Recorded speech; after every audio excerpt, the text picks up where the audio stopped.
All right, everyone. I have 2 o'clock on my clock here. So let me go ahead and start a quick sound check. Here we go. I'm going to type something to my colleague downstairs and make sure audio is working just fine here.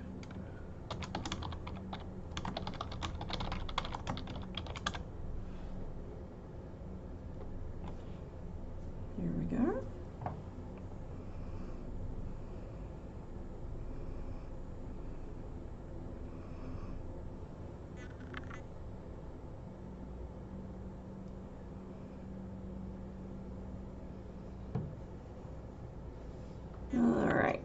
Let's see what's happening here with audio. Marvelous. All right, my colleague downstairs says he can hear me, so we will go ahead and begin. Whoop, let me make sure all the windows are maximized that should be maximized, and vice versa. All right, so let me get my notes out here too. I've got many pages of notes, killed a few trees, print these out. But today we're going to be talking about cooking and cuisine in the time of the Great Depression. I am your host today, Rebecca Brothers. I am the Research and Instructional Services Librarian here at the Salmon Library at the University of Alabama in Huntsville. And welcome to another refined research lecture, Cooking in the Time of Empty Great Depression Era Recipes. Today we're going to be talking about one of my favorite research topics, another one of my favorite research topics. I've got a lot. The Great Depression, specifically how people cooked and ate during this important period in American history. So first, for those of you who have not been in a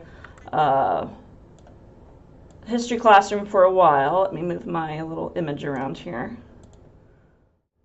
That's a little bit better. All right, so you can see my sources. That's important. All right, so the Great Depression, known as the longest and most severe depression ever experienced by the industrialized Western world. Beginnings can be traced back to 1929 officially. It's widely agreed that it lasted about 10 years until 1939. For the purposes of this presentation, we are going to be focusing on the Great Depression in the United States, although it's important to note that it affected nearly every country in the world. At the height of the Depression, American unemployment was near 25% of the population, and real GDP fell by 30%. In comparison, the Great Recession that started in 2007 here in the U.S.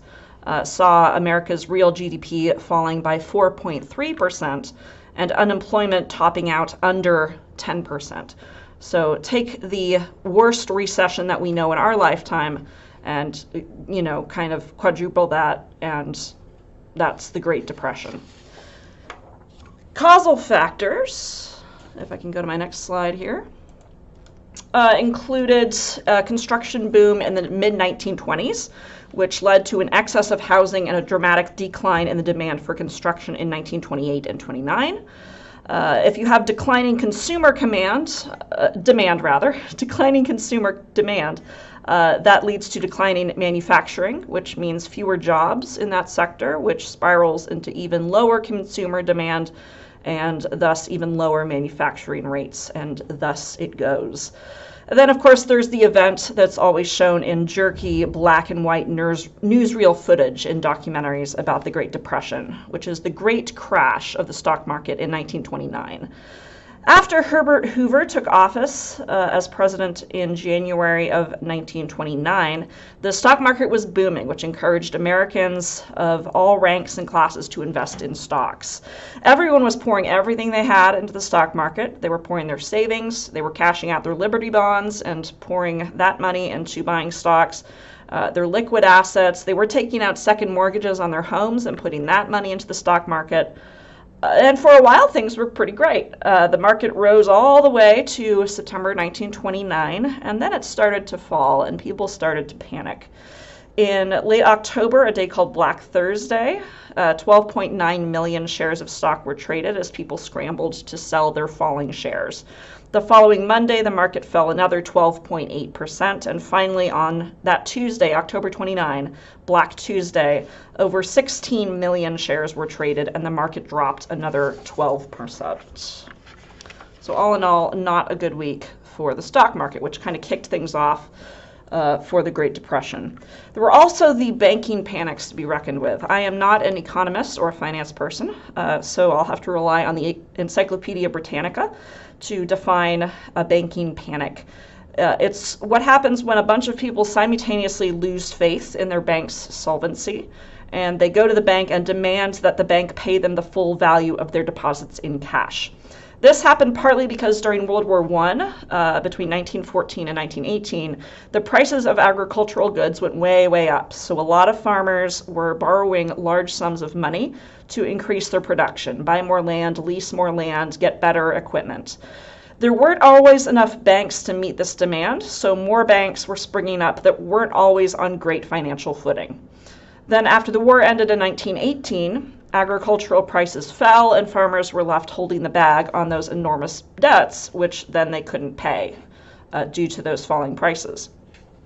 So there was a big banking panic, a big rush on banks in fall 1930, and then again the next spring, and again the next fall, and again the next fall, and the next fall. And finally, in spring of 1933, March 6, 1933, the president at the time, FDR, Franklin Delano Roosevelt, declared a national bank holiday.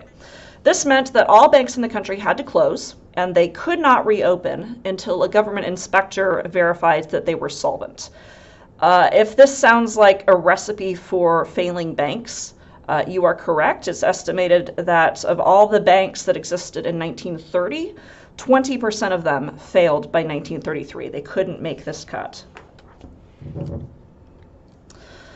On an individual level, the standard of living fell precipitously for virtually all Americans. The Encyclopedia Britannica has this to say. For Americans, the 1930s will always summon up images of bread lines, apple sellers on street corners, shuttered factories, rural poverty, and so-called Hoovervilles, where homeless families sought refuge in shelters cobbled together from salvaged wood, cardboard, and tin.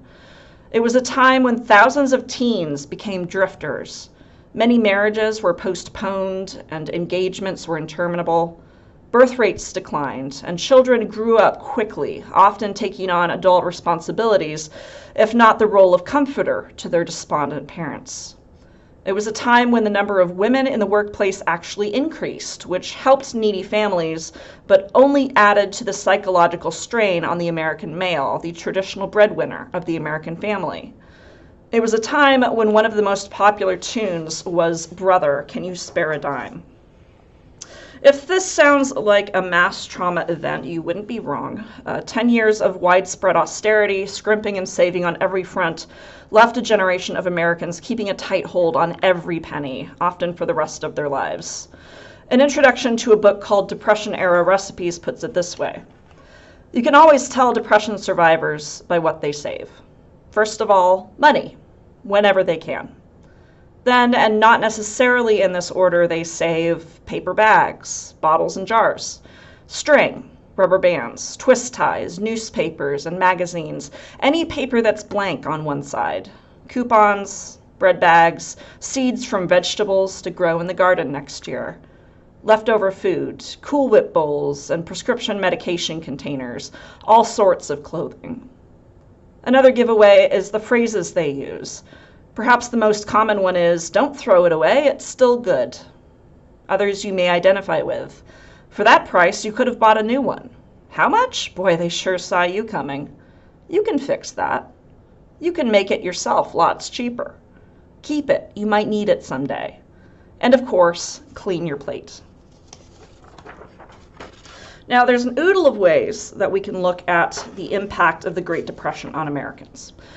We could look at how it changed the literature they consumed. We could look at how it changed theater and music. How did it change education or people's approach to government? But today we're going to look at something very basic, something that concerned every American during this period of widespread austerity.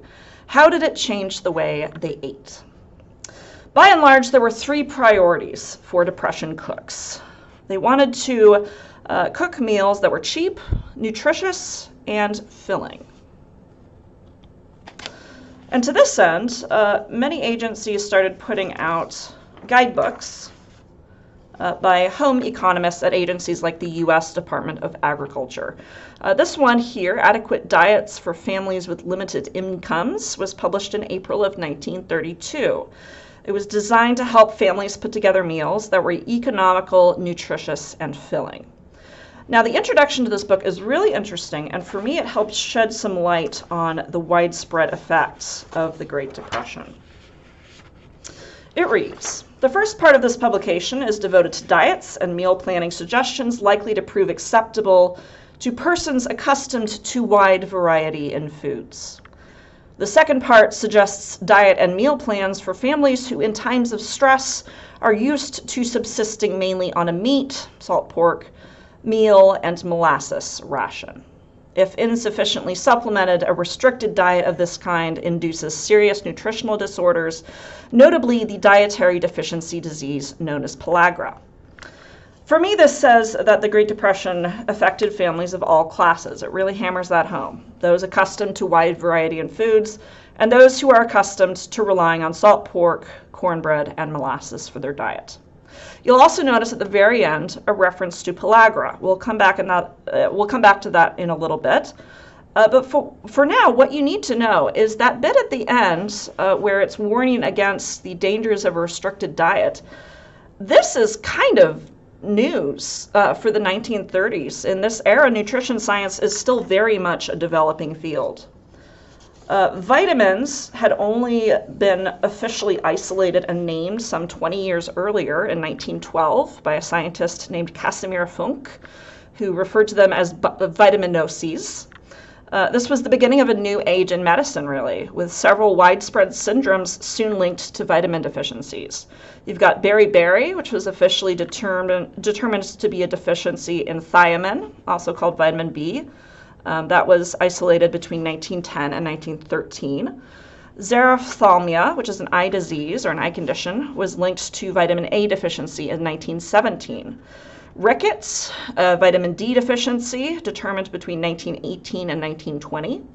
Scurvy was not definitively linked to a vitamin C deficiency until 1932, and pellagra, which should sound familiar from the previous slide, was definitively linked to a deficiency in niacin, also called vitamin B3, in 1937. You'll notice, I'm sure, that all of these dates sound really late. I'm sure we've all heard the stories about the British Navy discovering that lemons and limes will prevent and cure scurvy hundreds and hundreds of years ago. And certainly a cure for pellagra was noted in the American South as early as the 1910s, which is partly why the importance of deterring pellagra is such a recurring theme in that USDA guidebook from 1932. These dates on this slide are simply the dates on which those links between the vitamin deficiencies and syndromes were definitively made. That is when a scientist finally said, okay, it's not just the lemons, it's something in the lemons that is helping prevent scurvy. Now, the further you get into this USDA guidebook, the more you will notice a recurring theme, and that is milk. As far as the nutrition science of the 1930s was concerned, milk was a complete food. It has fat, it has protein, it has vitamins. As we can see by the fact that this USDA guidebook recommends that children consume 1 quart of milk per day, including kids under 2 years old. For adults, it recommends 1 pint of milk per day. So we get off a little bit there. It also helped that milk was one of the cheapest foods available, as well as grains. Vegetables, fruits, meats, and eggs were all more expensive and thus appear on this guidebook sample menus in limited quantities. One common dish consumed during the Depression was something called white sauce, which should look very familiar to us here in the South. We might recognize it as gravy made without any sort of meat in it, like sausage. Basically, you cook butter and flour into a paste, and then you add milk, salt, and pepper and heat until it is thick. Then you add it to literally everything. You put it on pasta, you put it on biscuits, you mix it with chipped beef, and you serve it on toast. Since milk was so exalted during this period, basically white sauce was the health food of its day. So move over kale. Here is a sample weekly consumption list from this USDA guidebook. You'll notice the reliance on grains and milk once again. 5 to 7 pounds of bread for a man per week. So men, start training now. Ladies were less lucky on the bread front. If you're a bread fan, we are only estimated to consume 4 to 5 pounds of bread per week. I am very competitive, so that kind of, makes my competitive spirit rise up. Of course, a few lines down, our favorite depression foodstuff, milk. Again, there's that quart a day for kids, and also at the upper end of the women's estimation. I'm assuming that's for women who are breastfeeding, maybe. But still, it's interesting to me that the women are estimated to consume more milk per week than the men. So maybe that evens out the bread discrepancy. I don't know. So what do you turn all of this bread and milk into? This is one suggested daily menu. Note that there's lots of suggestions for entrees that do not feature meat, or at least don't feature meat prominently. For lunch there, you've got creamed fish, which, you guessed it, is going to be fish with white sauce. You've also got meatloaf under your lunch menu there, your dinner menu, which means you can really stretch out that expensive meat with breadcrumbs and so forth. And then on your supper menu, you've got your thick milk chowder or stew. So lots of starch, lots of milk. You've got your bread and milk at every meal there. At least milk where children are concerned. So it really hammers home that milk and grains basis for depression appetites. It also has this emergency food guide for folks who most commonly rely on salt pork, cornmeal, and molasses, that meat, meal, and molasses ration. This harkens back to the fact, once again, depression affecting Americans of every rank and class in this period. As you can see here, the expectations for these families are much more modest. Basically, add variety whenever you can, however you can, as money allows. Because any variety from meat, meal, and molasses is going to be better than just those three alone. As we saw earlier, this is because of the widespread and well-grounded fear of a disease called pellagra, particularly in the American South. So let's dive into that a little bit. So pellagra, as noted, caused by a niacin deficiency, can cause the 4 Ds, first diarrhea, then dermatitis, sometimes dementia, sometimes eventually death. It has a long global history stretching back centuries, but its history in the US really kicked off when something called the Beal Degerminator was patented in 1900 and 1901. This device was designed to produce cornmeal that had a finer texture and stayed fresh longer on shelves. It did this by stripping out the germ of the corn kernels before milling them into meal. As a result, this kind of cornmeal became the cheapest and most widely available form in the US. Now, this was a relatively new way to mill corn. Before Columbus came along, indigenous populations were preparing corn with a process called nixtamalization. This is where corn is soaked in an alkaline solution like lye or something similar, and then it's rinsed and rinsed and rinsed. This process kept the germ of the corn intact and also dissolved the hemocellulose in the cells of the corn kernels. Both of these things made more niacin bioavailable. As a result, civilizations relying on corn as a staple food did not face the threat of pellagra when they prepared their corn this way. But then Columbus came along, and Western societies said, hey, we can do better than that, and they stopped preparing corn like this. They started removing the germ and milling it. And the Beal Degerminator definitely mechanized that process and made it far more widespread to prepare corn like that. By stripping out the germ, the Beal Degerminator removed most of the niacin found in corn. As a result, pellagra began spreading across the U.S. almost immediately in 1902. By 1911, it was enough of a problem that the Surgeon General expressed concern and sent a researcher to the South to investigate what was going on. Why was this such an issue? It was a huge problem in the South during this time. It reached epidemic levels for the four decades following 1906, with some 3 million cases noted and over 100,000 deaths. During this period, it was the 9th leading cause of death in parts of the South, and things were even worse in institutions like orphanages, prisons, and mental hospitals, basically anywhere the diet was bland and unvaried. The researcher sent south by the Surgeon General was named Dr. Joseph Goldberger, and he noticed this pattern in institutions. He also noticed during a 5-month experiment on 11 prisoners in Mississippi that a more varied diet seemed to make the difference. And as early as the mid-19-teens, he started recommending brewer's yeast, a small amount of brewer's yeast, as a deterrent for pellagra, which worked pretty well. Subsequent observations have noticed that pellagra was less rampant in areas where the boll weevil had ruined cotton crops.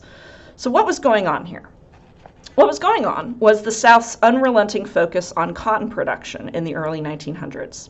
If you are a poor sharecropper in the South in the 1920s, you want to plant a crop that gives you the highest estimated return, and that was cotton. If you're using all your land to grow cotton, you're going to need to buy food from somewhere else.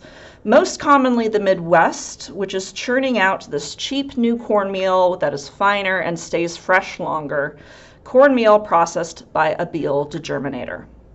But when your cotton crop fails, such as if a boll weevil infestation gets into it, you are more likely to use your land to grow fruits and veggies, which means you have a higher chance of getting enough niacin in your diet, which means you have a lower chance of developing pellagra. As a side note, very interestingly, in areas where the boll weevils destroyed cotton crops, it didn't just have lower rates of pellagra, it also had higher school enrollments for both black and white children, possibly because the demand for child labor in the cotton fields was much lower. Once pellagra was conclusively linked to niacin deficiency in 1937, when they were able to point to niacin and say, yep, that's it, that's what's causing pellagra, the deficiency of this thing. It was all over for pellagra after that. In the 1940s, states started mandating the enrichment of flours and grains with niacin. And today, pellagra is very, very rarely seen in the US as a result. So now we've got this newfound knowledge about diet affecting health and specific bits of diets affecting health, vitamins. And we also have this emphasis on keeping costs low during the Great Depression. And we have, of course, the practical need to not feel hungry. But there's something missing from this list. There is a missing priority from this list. Something kind of important. What is missing? It's cheap, it's nutritious, it'll keep me full for a while. What is missing? Taste. Will it taste good? That's not really a priority. Depression recipes are not designed for taste. You're cooking pasta and vegetables to mush. You are combining corned beef with gelatin, canned peas, and lemon juice. That's a real recipe. You're serving up mashed turnips. And as long as it's cheap, nutritious, and filling, I mean, that's 3 out of 3, mission accomplished. We can all go home now. Taste is just not a priority for many of these government-recommended recipes and ways that families are getting by. Apart from the obvious that juggling the first 3 priorities is really all most depression families can handle, there were other factors at play here. There was the saying, nobody was ever killed by monotony, which, fair. There was also the fear of appearing un-American.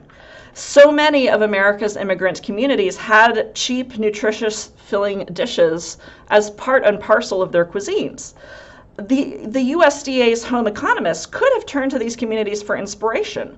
One example is that Italian families in cities, particularly New York City, they would go out to parks and parking lots in the spring and gather up dandelion greens and take them home and cook them with a little bit of olive oil, a little bit of lemon juice and sugar, or not sugar, salt and pepper. That could have been a recipe that the USDA's home economists turned to and said, hey, the Italians are doing it, it's working well for them, it's tasty, dandelion greens. And yet drawing on these communities' traditions would have been seen as unpatriotic, even suspicious. Finally, there was the notion that spices and seasonings were luxuries, and the blander a diet someone was on, the more they'd be motivated to go out and find work that allowed them to afford seasonings like mustard and pepper.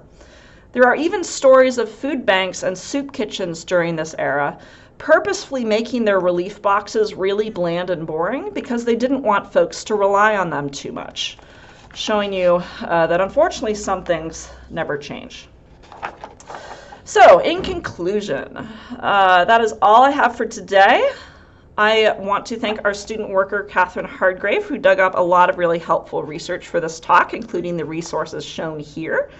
I also want to thank the Salmon Library at the UAH, University of Alabama in Huntsville, for providing the time and the venue for today's refined research lecture. And finally, thank you to all of you in the audience for your time and attention today. Stay tuned for our next live streamed event on Thursday, April 7. It's called From Scrolls to Books to Beyond, A History of Libraries, presented by another librarian here at the Salmon Library. It should be lots of fun. There's also another refined research lecture the following week, Friday, April 15, regarding the true identity of William Shakespeare. I will be hosting that talk. Spoiler alert, it is William Shakespeare, but we'll be looking into why it's such an intriguing myth, why the legend endures that maybe Shakespeare wasn't really Shakespeare. We'll be diving into that. So thanks again for joining us today, and I'll see you all later. Have a great day.